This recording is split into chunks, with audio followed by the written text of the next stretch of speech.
คนที่บ่ได้ยินได้ฟังธรรมของพุทธเจ้าเป็นปัญหาเสียดายโอกาสที่เกิดมาพบพ่อพระพุทธศาสนาโอกาสที่เกิดมาพบพ่อคำสอนอันประเสริฐ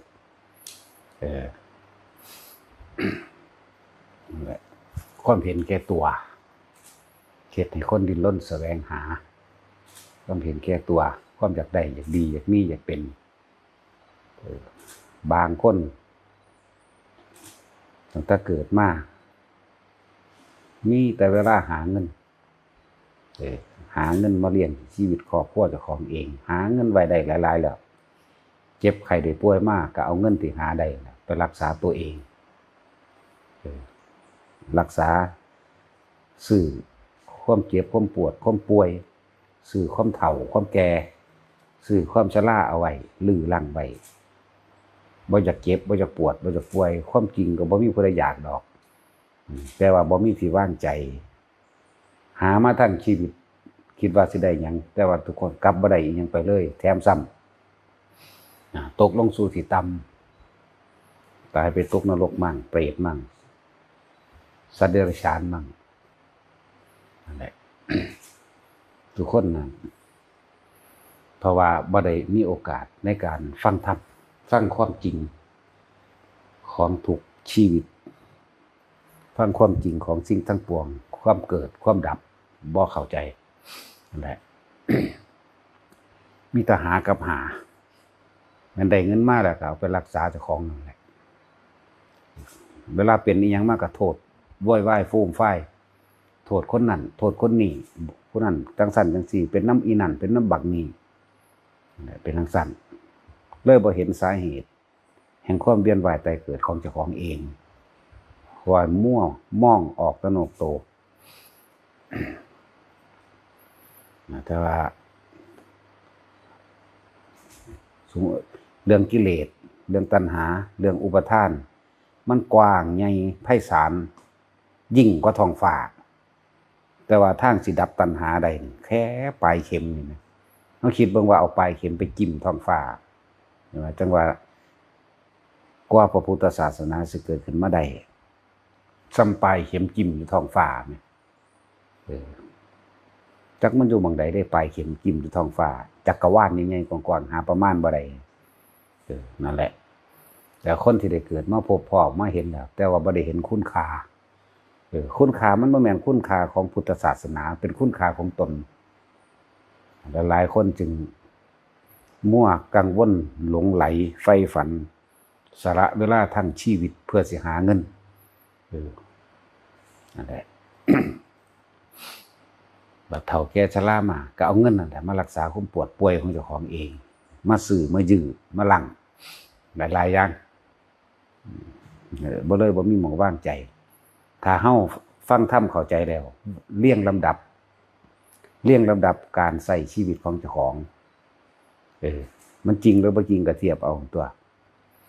แต่เฮาทำความเข้าใจในคำสอนเพิ่นว่าคำว่าใช้ชีวิตแบบพ่อเพียง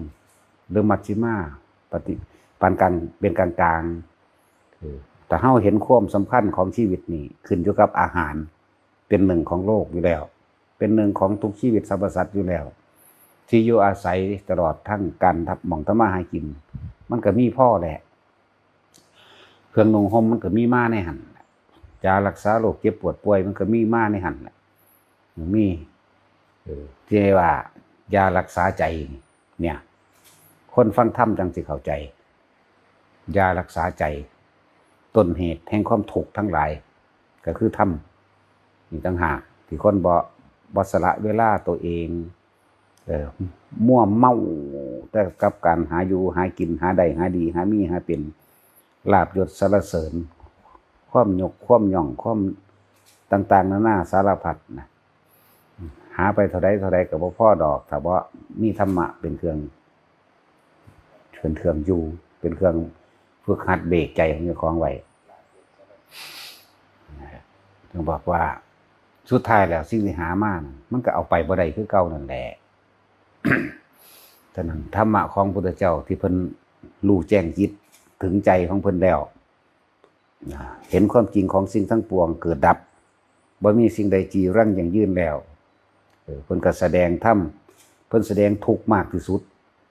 แล้วก็สาเหตุแห่งทุกข์และความดับทุกข์ดับความเกิดดับความบ่มาเกิดเห็นไหมมากที่สุด แต่หลายๆคนบ่ได้ยินได้ฟังเลยมีแต่ความเห็นแก่ตัวนั่นบ่ได้คิดได้ว่าตัวเองจะตายเนี่ยพุทธเจ้าเพิ่นเห็นสรรพสิ่งทั้งปวง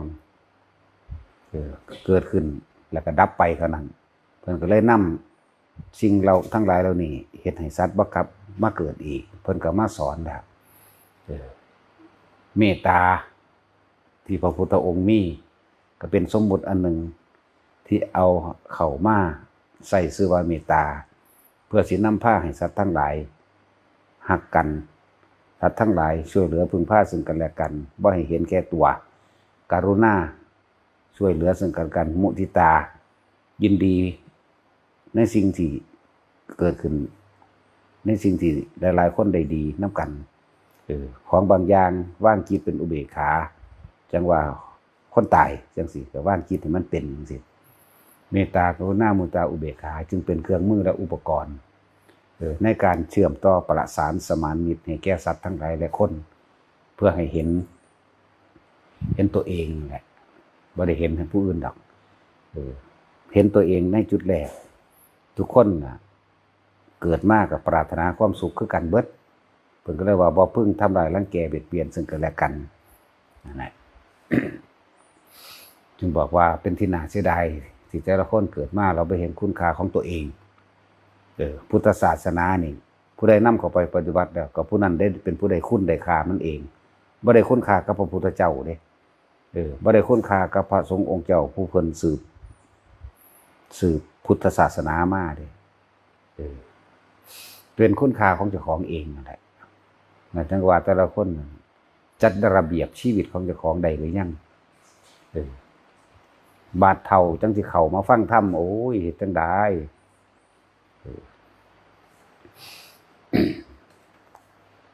มันจะไปเข้าใจอีหยังใดมันจะว่างใจได้แบบใดเมื่อตัวเองบ่สั่งสมเอาไว้นั่นแหละจึงบอกว่าบ่มีวาสนาบ่มีปุเรภพชาติในการฝึกหัดตนเองบ่สร้างเหตุแล้วมันจะเอาผลไปทางธรรมมาจากไส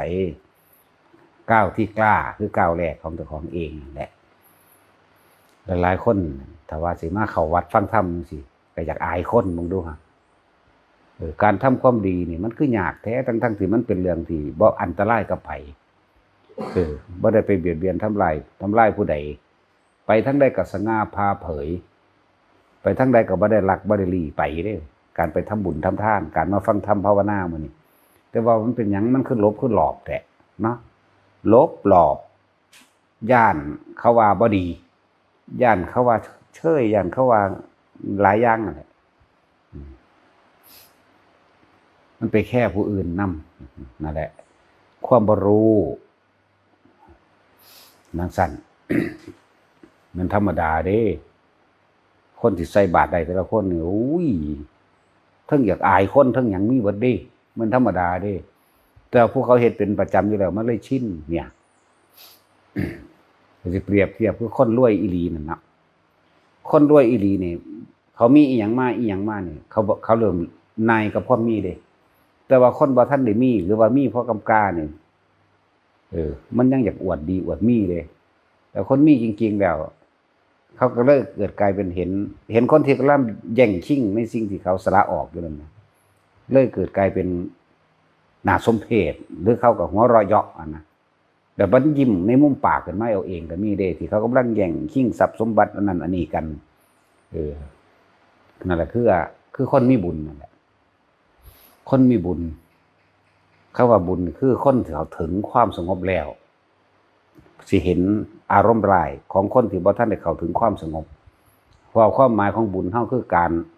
ทำความสงบเย็นในตัวเองต่างหากเฮาบ่ได้สนใจได้เรื่องทรัพย์สมบัติมากถ้าได้เปรียบเทียบคือทรัพย์สมบัติมากกว่านี้ก็เลยเปรียบระหว่างบุญกับทรัพย์สมบัติมากคนที่มีทรัพย์สมบัติมากๆแล้ว เขาก็เลยบ่ได้ดิ้นรนหยังอีกเขาก็เลยบ่ร้อนเขาก็เลยบ่กังวลมีหยังพอให้พอได้เขาก็ให้ไปให้บ่ได้เสียดายเด้ให้ไปเนี่ยคืออย่างมันเบื่อมันนายกับกองเงินเบื่อได้กับความร่ำความรวยแล้วอีกพวกหนึ่งบ่เคยท่านบัดนี้ก็เลยหาความสงบบ่ได้หาบุญบ่ได้บ่รู้จักมีแต่ความเร่าร้อนและกังวลในการทำมาหากินหาอยู่จังสั่นจนตายไปเกิดมาศาสตร์ใหม่ก็จักยังได้แล้วจนมาเป็นคนเนาะผู้ใดวันเป็นไงเป็นคนนี่นับจำนวนใดในประชากรโลกไปเบิ่งในสำเนาทะเบียน 7,000 กว่าล้านสัตว์ชนิดเดียวซ้ำปวกนี่ก็หลายคักแล้วนับบ่ได้แล้วนั่นแหละจังว่าคนที่ถึงความสงบแล้วเขาเห็นคนอื่นเวลาเว้าเรื่องทำมาหากินทำว่าหาสิได้กินบักเสียวยังสแตกจังซี่เขามันเลยจุดนั้นไปแล้วนะคนมีบุญนี่คือคนถึงความสงบแล้วยิ่งถ้าสิพูดถึงโดยตามเห็นคนมีบุญจริงๆสมบัติอื่นก็มีเด้สมบัติอื่นก็มีเวลาเห็นอันคนเอาเว้าอวดอ้างกันเรื่องร่ำเรื่องรวยนี่คนที่มีบุญจริงๆเพียบพร้อมไปด้วยทรัพย์สมบัติอย่างอื่นอันเป็นของภายนอกตลอดทั้งใจนี่เขาจะเห็นเป็นเรื่องที่น่าเกลียดกลัวน่าขยะแขยงไปเลยเด้น่าสมเพชเวลาคนมาอ่านกันว่าได้เงินเท่านี้ได้ทองเท่านี้มีให้มีหน้าเท่านั้นเท่านี้จังซี่เฮาเลยเห็นเป็นความน่าสมเพชนะอย่างสั่นเด้ นั่นแหละเรื่องว่ากิเลสตัณหาอุปาทานกว้างใหญ่ดุจดังท้องฟ้าจักรวาลหาที่สุดที่ประมาณบ่ได้แต่ว่าทางสิเฮ็ดให้พ้นทุกข์ได้นี่ซ้ำปลายเข็มจักมันสิไปกิ่มอยู่หม้องใดเนาะ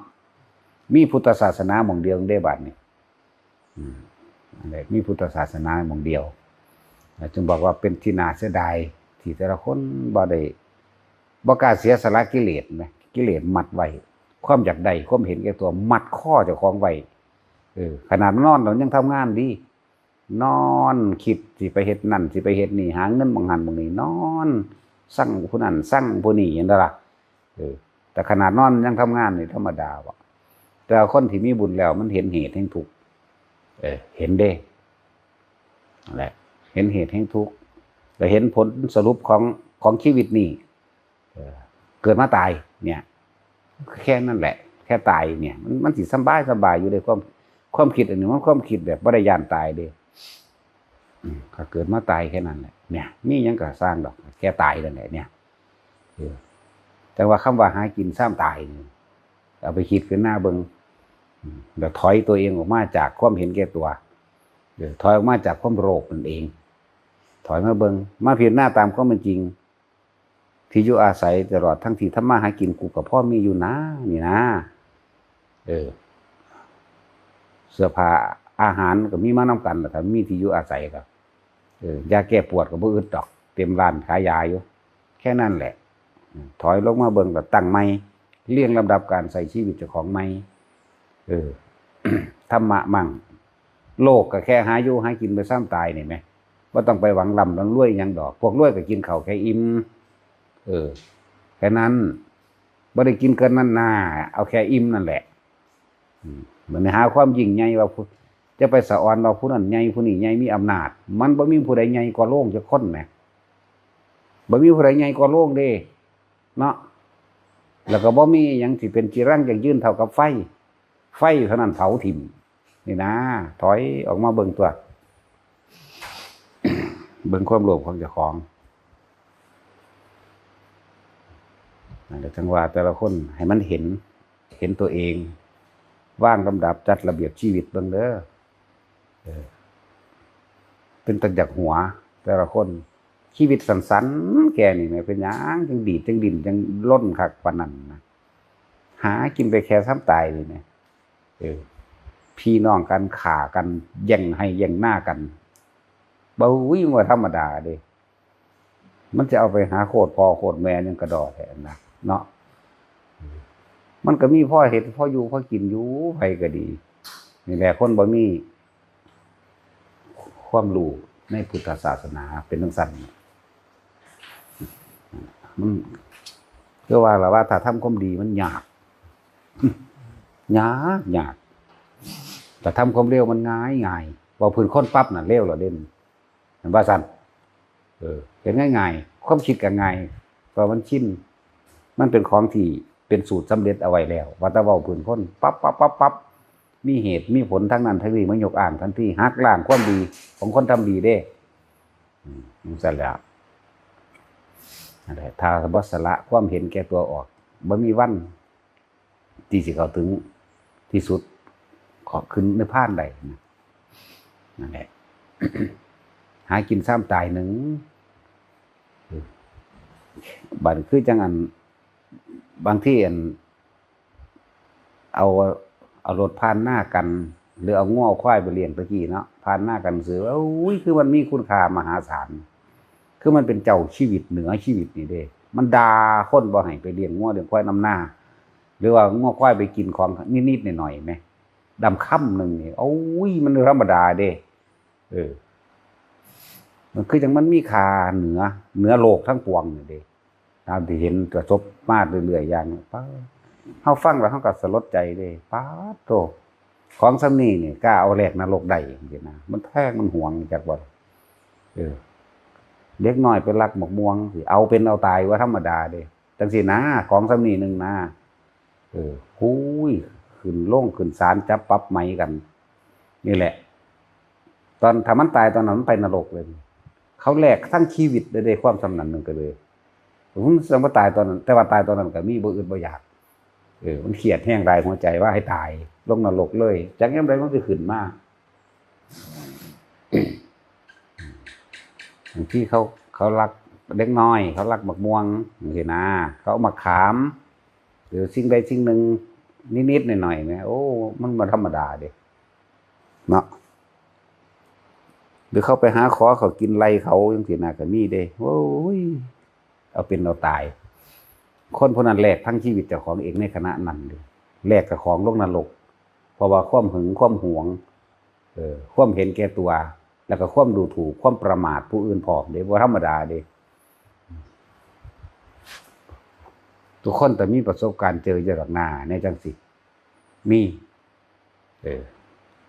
ถ้าว่าจะเกิดมาเจอกับเขาอีกเขามาอยู่ในหูดังเด้อยินว่าย่าจอยเจ้านายว่าพี่น้องเจ้าขนาดเรื่องผู้อื่นเรื่องกว้างๆมันก็ยังเอามาเป็นเรื่องเอาเป็นเอาตายเรื่องข้อขาดเนาะพี่น้องเจ้านั่นว่าบ่เสียเงินน้ำสลึงหนึ่งบาทหนึ่งก็บ่มีเสียบ้าเฮ้ยสร้างกาเอาจิตวิญญาณลงไปแลกบ่ขนาดว่าธรรมดาเป็นเรื่องที่เจ้าของก็บ่ลำบากเป็นเรื่องที่ของก็บ่ได้เสียหายเป็นเรื่องที่เจ้าของก็บ่ได้อีหยังเนาะแต่ว่ารู้สึกว่ามันเป็นเบิดจิตใจแบบสั่นขึ้นรถได้ว่าธรรมดาเด้มันอิจฉาธรรมดาเลยนั่นแหละจังว่าปานว่าเขาวัดว่าเด้มึงบ่จักบ่แหล่งนรกชัดๆเด้อยู่ในนี้หนักก็ธรรมดาอีกเด้คนที่เฮ็ดทำผิดอยู่ทางนอกกันยังสำนึกอยู่เด้แต่ว่าเขาเฮ็ดทางในนี่10 เท่าเด้บัดนี้ธรรมดาเด้นั่นแหละอวดอ้างว่ารวยก็พอแห้งแล้วหาอยู่ให้กินไปมาสูงแล้วก็พอแห้งแล้วเนาะยังมาอวดอ้างว่าเจ้าของรู้อีกนี่แหมคืออยากหัวก็ยังว่าเด้อกันนี่ให้พวกเขามาสำรวจตัวเองหันเข้ามาถ้าว่าจะเกิดแล้วอยู่ในหูดังให้ดีๆก็แล้วกันนะนั่นแหละกิเลสตัณหาอุปทานกว้างใหญ่ดุจดังท้องฟ้านภาอากาศกว้างไกลหาประมาณบ่ได้ทางไปนิพพานท่อไปเข็มจักมันสิไปจิ้มอยู่บางใดในท้องฟ้าเด้แต่ว่าเฮามีโอกาสได้ฮู้ได้เห็นแล้วนี่แหมกลับเข้ามาอยู่แค่กับลมหายใจเนี่ยผู้ใดตายในลมหายใจใดบ่กลับมาเกิดเท่านั้นแหละบ่ได้ยากปานนั้นดอกเพราะว่ามันยากกว่ามันไปคิดเอาเดาเอาด้นเดาเอา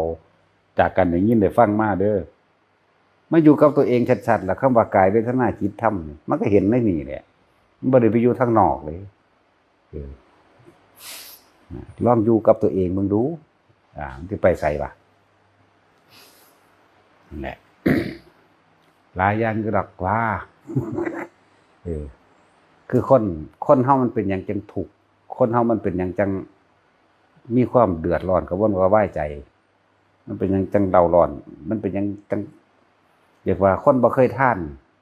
เป็นหยังจังหิวกระหายอยู่ตลอดเพราะว่าบ่เคยสละบ่เคยเสียสละอีหยังกับไผทุกข์ได้คนพวกนั้นพวกเปตาถ้าเปตานี่หิวกระหายไม่มีวันพอทั้งที่อันกองสมบัติกองเก่งเพ่งอยู่แต่ว่ามันเทลงไปในใจเต็มบ่เป็นพวกเปตานุเปตาพวกหิวกระหายไม่มีวันพอเด้ที่พระพุทธเจ้าเพิ่นว่าสมบัติของคนตนีหามีค่าอะไรไม่สุดท้ายมันกลับกลายเป็นไฟเผาตัวเองไหม้อยู่ในนรกมั่งออกจากนรกมาแล้วมาเป็นเดรัจฉานกระจักย่ำใดจังสิอันเวียนว่ายมาเป็นคนอีกเป็นคนแล้วกระจักย่ำใดจังสิมาพ่อพุทธศาสนาวันพ่อพุทธศาสนาแล้วกระจักย่ำใดจังสิหันเข้ามาสู่ธรรมะใดนี่ธรรมดาเด้เนาะยากสิ่งที่เกิดยากที่สุดคือพระพุทธเจ้าเด้อคนนี่ยังเกิดง่ายกว่าพระพุทธเจ้าอยู่ขนาดคำว่าคนเกิดเต่าตาบอดร้อยปีน้ำมหาสมุทร42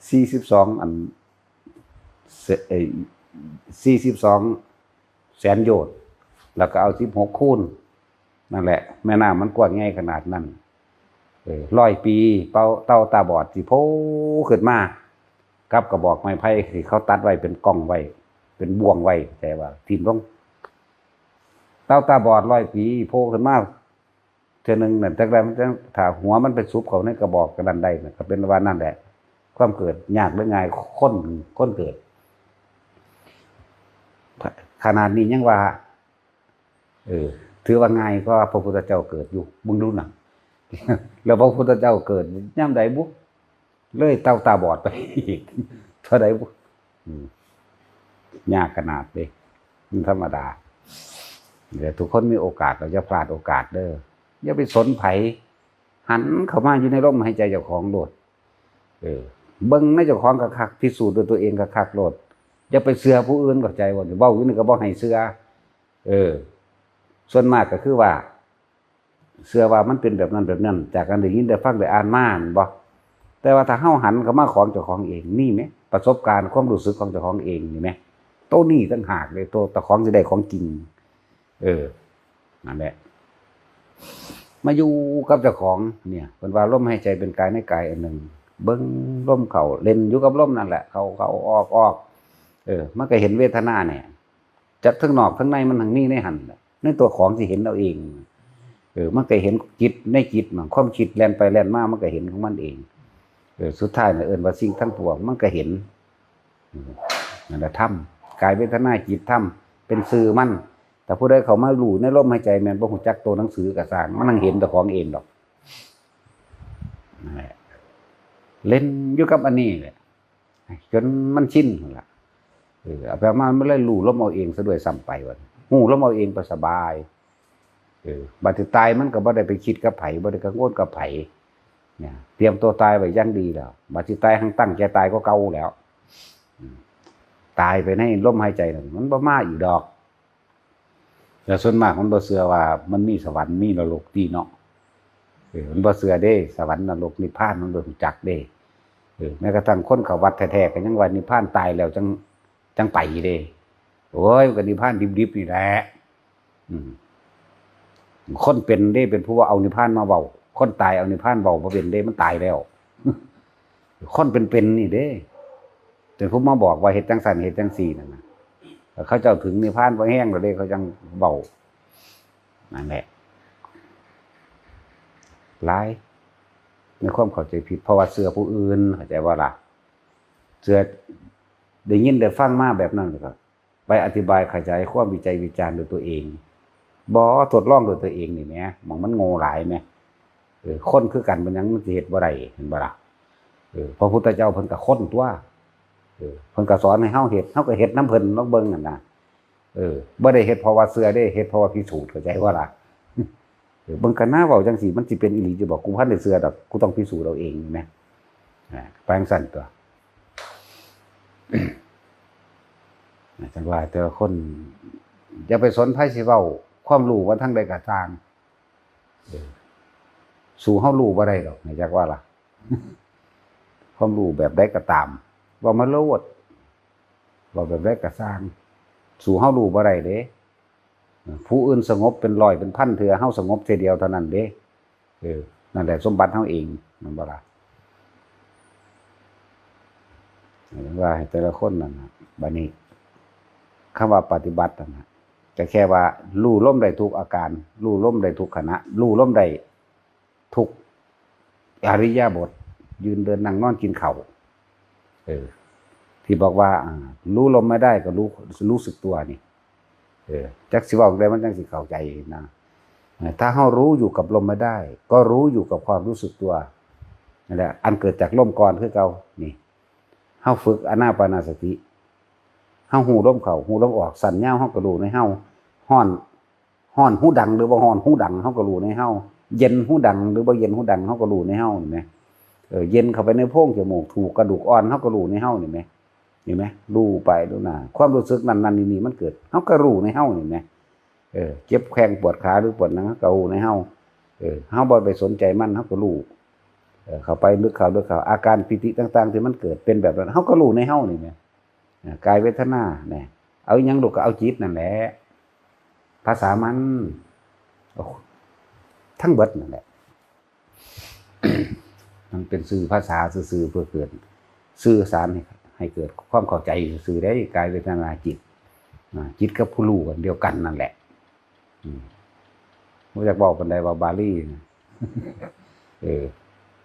นั่นแหละให้มีความรู้สึกตัวต่อของในลมเขาลมออกเห็นอยู่แค่นี้นึงบ่ต้องไปดิ้นรนอยู่หม่องใดก็ได้นอนอยู่ในห้องแคบๆนั่งอยู่ในห้องแคบๆมันก็ถึงได้เบิดนั่นแหละนิพพานได้เบิดนั่นแหละนะนั่นแหละแค่อยู่ในลมน่ะจะไปสนอีหยังกับไผบ่มีผู้ใดตายแทนไผได้บ่มีผู้ใดหายใจแทนไผได้บ่มีผู้ใดละความรู้สึกร้อนหนาวศูนย์ผู้นั้นศูนย์ผู้นี้มาถอดออกให้กูได้สูจังสิมันมีอยู่บ่มีเด้เนาะถอดความศูนย์กูศูนย์ผู้นั้นกูสร้างอีหานี่ถอดออกให้กูแหน่นี่ก็บ่มีผู้ใดถอดให้ได้เนี่ยก็เลยว่าสิไปสนใจอีหยังคือว่าอยู่ในหูดังเจ้าของโดด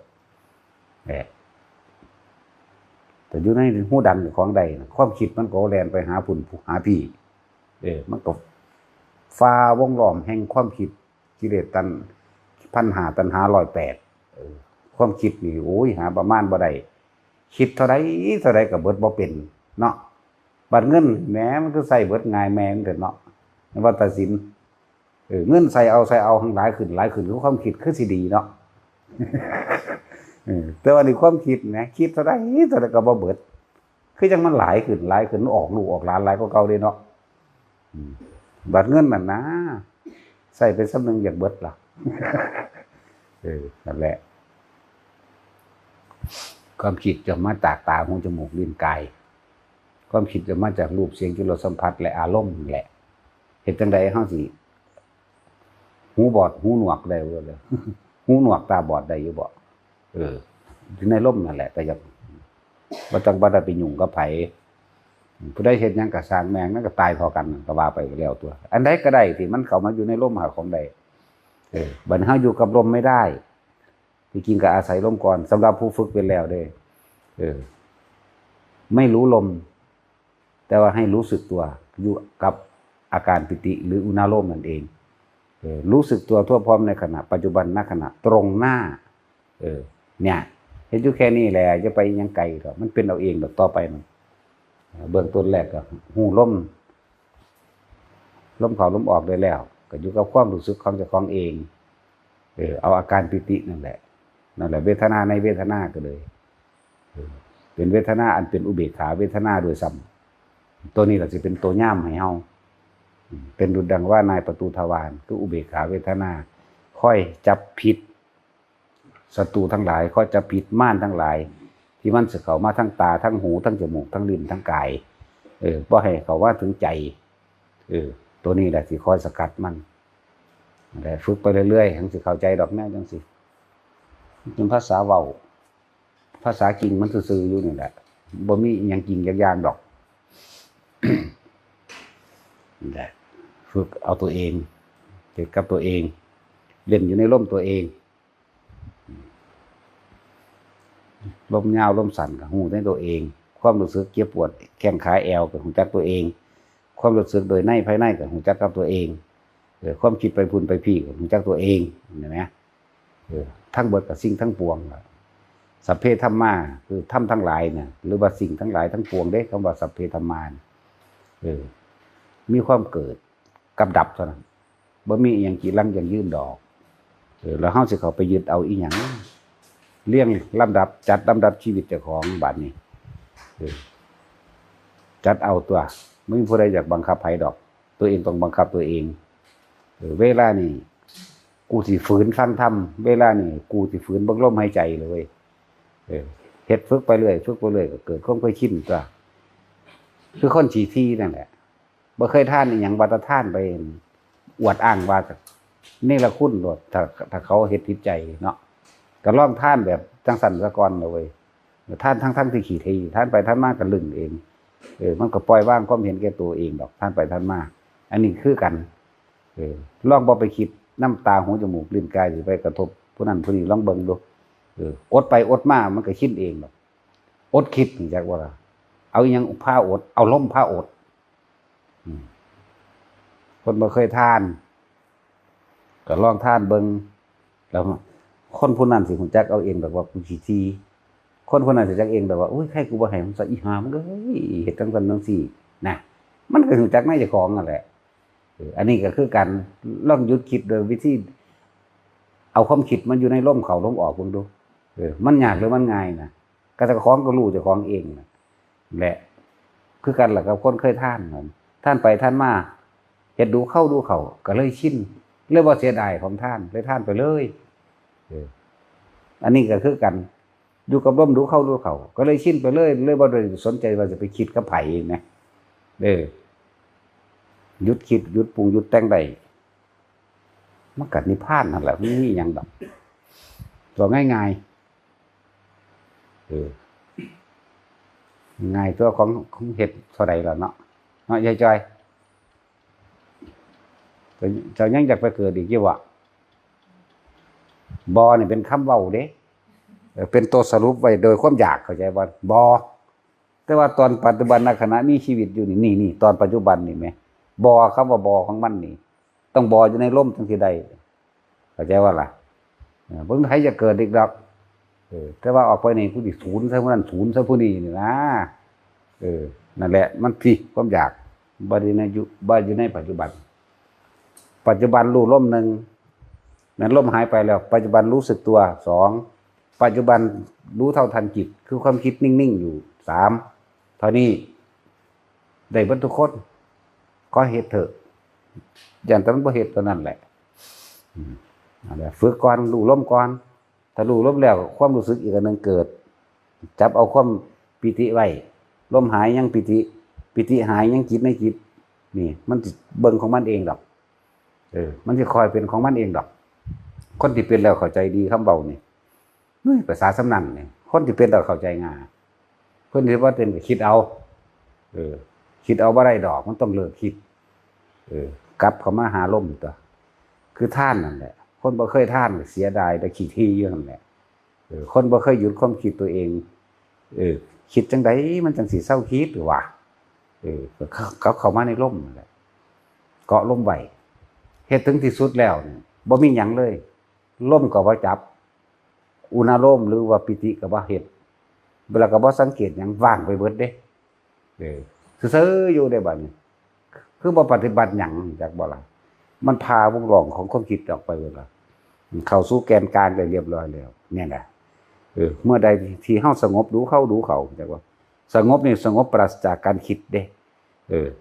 สงบที่แรกสงบแบบอยู่ในอารมณ์ฌานสะก่อนนั่นนะลักขณูปนิฌานจังซี่นะลักษณะของฌานเป็นแบบนั้นแบบนี้เฮานั่นแหละความสงบตัวนี้เอาไปเอามานั่นมันเลยทะลุสิ่งที่ตาหูจมูกลิ้นกายเฮาเข้าไปอีกเพราะว่ามันเห็นแล้วเห็นความบ่กี่ลังอย่างยืนเห็นความบ่เที่ยงแท้เห็นอนิจจังเห็นอนัตตาเรียบร้อยแล้วมันเลยพาเลยบ่มีความอยากได้หยัง เลยบ่ปฏิบัติหยังซ้ำจักบ่ล่ะซื่อๆอยู่มันอีหยังเห็นก็เห็นซ้ำนั่นล่ะนั่นแหละคนที่เขาถึงแกนกลางของคำว่าจิตหรือใจเข้าไปแล้วเนี่ยนะมันสิบ่มีหยังเห็นหยังเข้าได้ดอกอารมณ์ใดๆก็บ่อาจสามารถทำลายเขาเจ้าได้ถ้าว่าอารมณ์ใดๆบ่อาจสามารถเข้าถึงได้เลยมันดับแล้วเด้บ่มีอารมณ์คือภพนั่นแหละอารมณ์เกิดจากการคิดการคิดให้เกิดอารมณ์พอใจอะไรบ่พอใจมั่งแม้แต่อุเบกขาก็เป็น3อารมณ์อยู่ก็ยังเกิดอยู่แต่อารมณ์อุเบกขายังดีที่มันไปเกิดเป็นพรหมอยู่แต่คนเขาทรงฌานตายได้เด้จังซั่นแหละเขาฌานทรงฌานตายพรหมเบิดพวกนี้แต่ว่าผู้เฝ้าสังเกตจิตจนทะลุทะลวงทุกอย่างเกิดจากจิตถ้าเฮาหยุดจิตหยุดคิดได้แล้วแม่นอีหยังกะเฮ็ดหยังเฮาบ่ได้หั่นนะโอ้ยเว้ายากๆอันเว้าจังซี่ เว้าหาความว่างจากสิ่งที่มีอยู่ว่างจากสิ่งที่กระทบว่างจากสิ่งที่เห็นนี่มันบ่ธรรมดาเด้แต่ว่ามันก็ธรรมดา บ่ธรรมดาแต่ธรรมดาเนาะตาสิน ถ้าว่าเอาจริงนี่จากตุกมุกติกมิกเขาจากนอนรอดอกเนาะเว้ยบ่จักหยัง บ่เอาจริงเด้อันนี้อันเวกวากเว้าหยอกคนพอดีหัวแห่นถึกใจคนดอกแม่นว่าซั่นเอาสมาทานซะครับ